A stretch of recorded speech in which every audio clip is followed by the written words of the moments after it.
Halo, nama saya Francisco Dabrenamba Sarta Sinurat dari Prodi Hubungan Internasional.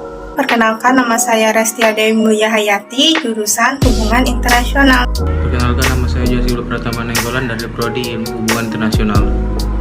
Perkenalkan, nama saya Tanya Jufahtia dari Prodi Hubungan Internasional.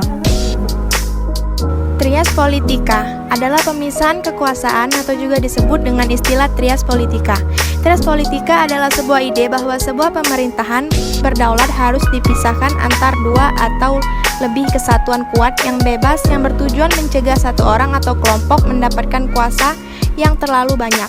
Pemisahan kekuasaan juga merupakan suatu prinsip normatif bahwa kekuasaan itu sebaiknya tidak diserahkan kepada orang yang sama untuk mencegah penyalahgunaan kekuasaan oleh pihak yang berkuasa.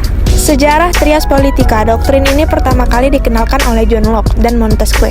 Pemikiran John Locke mengenai trias politika di dalam karyanya menyebutkan bahwa fitrah dasar manusia adalah bekerja atau mengubah alam dengan keringat sendiri dan memiliki properti. Tahun 1748, Montesquieu memperkenalkan lebih lanjut pemikiran John Locke ini. Menurut Montesquieu, pembagian kekuasaan pemerintah ada 3 cabang, yaitu kekuasaan legislatif, kekuasaan eksekutif, dan kekuasaan yudikatif. Menurut Montesquieu, ketiga kekuasaan ini harusnya terpisah satu sama lain, baik mengenai tugas maupun orang yang menyelenggarakannya.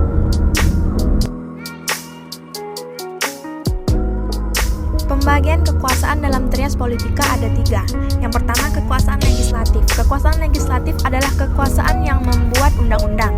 Yang kedua, kekuasaan eksekutif adalah kekuasaan yang menyelenggarakan undang-undang. Yang ketiga adalah kekuasaan yudikatif, adalah kekuasaan yang mengadili terhadap pelanggaran undang-undang. Sekarang kita masuk ke bagian eksekutif.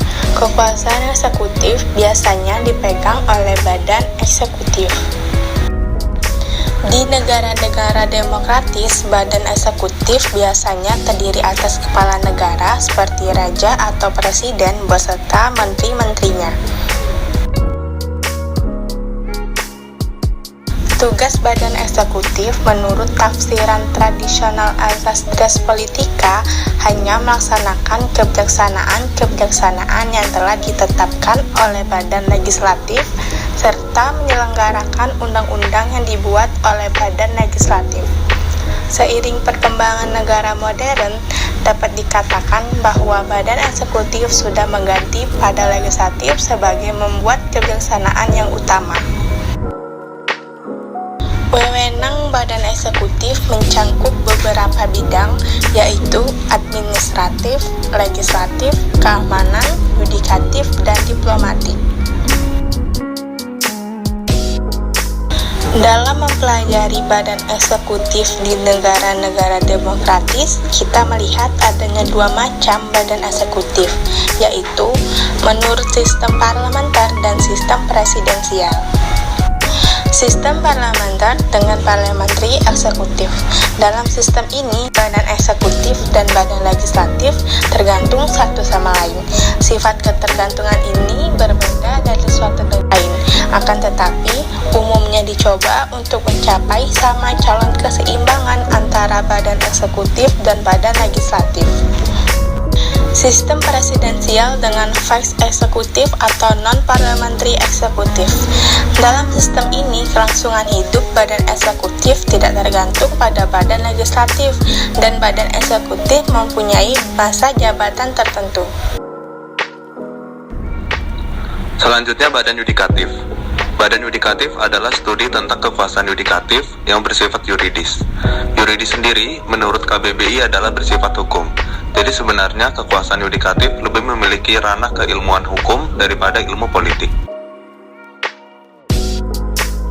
Di Indonesia, badan yudikatif terdiri atas Mahkamah Agung atau MA, Mahkamah Konstitusi atau MK, dan Komisi Yudisial atau KY. Badan yudikatif dalam negara-negara demokratis menerapkan sistem common law atau sistem civil law. Common law merupakan kumpulan keputusan yang telah dirumuskan oleh hakim, atau sesungguhnya hakim juga turut menciptakan hukum berdasarkan keputusan putusannya itu. Sedangkan civil law kebalikannya, di mana para hakim dengan tegas dilarang dalam menciptakan case law, dan hakim dalam mengadili perkara hanya berdasarkan peraturan hukum yang termuat dalam kodifikasi saja.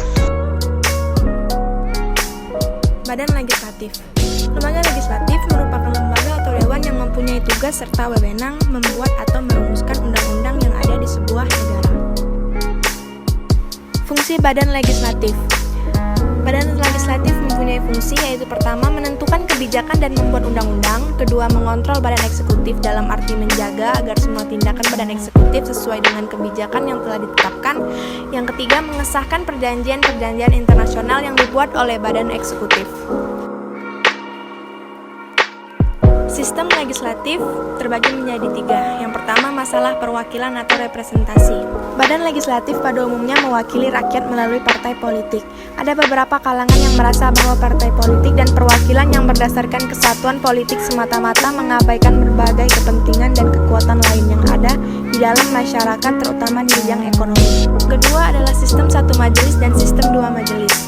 Para penganjur sistem satu majelis berpendapat bahwa satu kamar mencerminkan mayoritas dari kehendak rakyat karena biasanya dipilih secara langsung oleh masyarakat.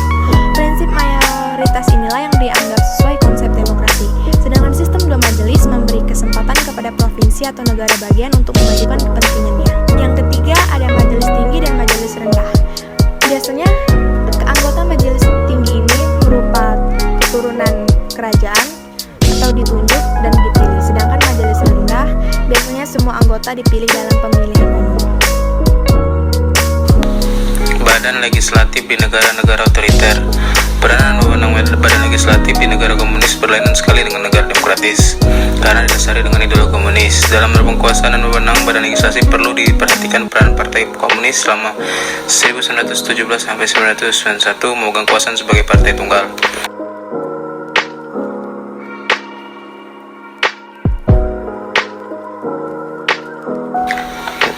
Macam-macam badan legislatif di Indonesia.